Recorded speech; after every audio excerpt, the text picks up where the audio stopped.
Sekarang PLT-nya siapa? Pak Ban. Loh, bisa nggak dijamin berjalan surat edaran gubernur? Ya Pak. Bisa. Ya, nggak boleh lagi ada kejadian-kejadian lagi. Karena kan sederhana Pak. Kalau orang bayar pajaknya lancar, dia akan bayar pajak terus. Kenapa sih orang bayar pajak sampai tidak lancar? Karena dia merasa terhambat. Karena merasa terhambat, itu kan pada akhirnya males. Ya kan? Logikanya kan sederhana. Kalau saya ingin konsisten aja, begini.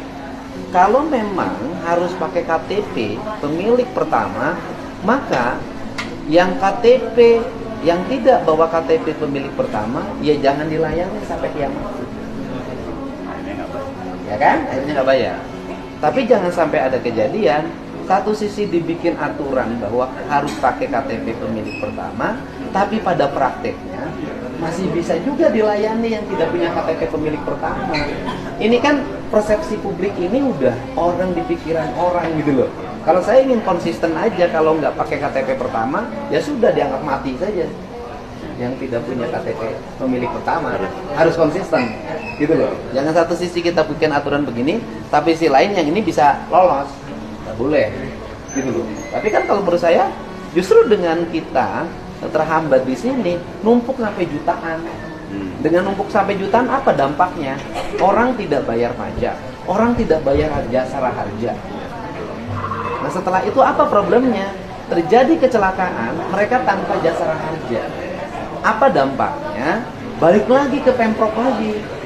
Pemprov tuh berapa puluh miliar sih ngobatin orang kecelakaan tanpa jaminan jasa harja. Jadi ini adalah untuk kelancaran. Agar apa? Agar saya ingin meraih yang 5 juta ini bayar.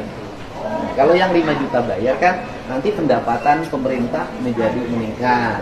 Kemudian kalau pendapatan pemerintah meningkat, belanjanya benar, kan belanja infrastruktur menjadi baik. Terus kemudian nanti ada uang lebih, diasuransikan seluruh rakyat. Kan uangnya jadi muter. Sekarang berapa yang masih nunggak? 5 juta. Nah 5 juta itu diverifikasi. Penyebabnya apa? Ya beragam, nggak boleh ada, kalau bila-bila pakai konsultan. Kita kejar ada 2 juta, kita kejar 2 juta. Ya artinya gini loh, problemnya apa sih mereka itu gitu loh. Nah problemnya dicari, karena rugi loh. 5 juta orang tidak bayar pajak tiap hari, pakai jalan, bahkan knalpotnya brong, dipakai balapan, kan malah kita rugi, kasihan yang lain yang taat. Bisa nggak sih pemerintah memberikan bantuan terhadap mereka yang balik nama? Bisa, karena sudah digratiskan Pak. Nah, itu terus? juga bantuan dari pemerintah. Dulu Terus? kan ada tarifnya Pak. Sekarang itu sudah nol Pak. Sudah nol. Terus problemnya apa mereka tidak balik nama? PNBP Pak, Ada PNBP. motor cabut berkas, ada PNBP-nya. BPKB baru, ada BPKB. PNBP bisa nggak disubsidi dulu sama kita? Bisa Pak. PNBP-nya subsidi dulu sama kita. Gitu loh Pak. Agar apa? Agar besoknya lancar. Kan nyubsidi PNBP sekarang, tapi kan periode berikutnya mereka bayar rutin tiap bulan, tiap tahun. Daripada macet, disubsidi aja PNBP-nya sama kita. Tapi motor sekali proses itu bisa 600 ribuan. Ya nggak apa, disubsidi aja sama kita.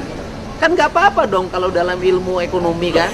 Kita yang ini pakai dulu deh untuk produksi, kan dalam bisnis juga begitu. Ini duit ini di sini dipakai investasi sini dulu deh, agar ini berkembang.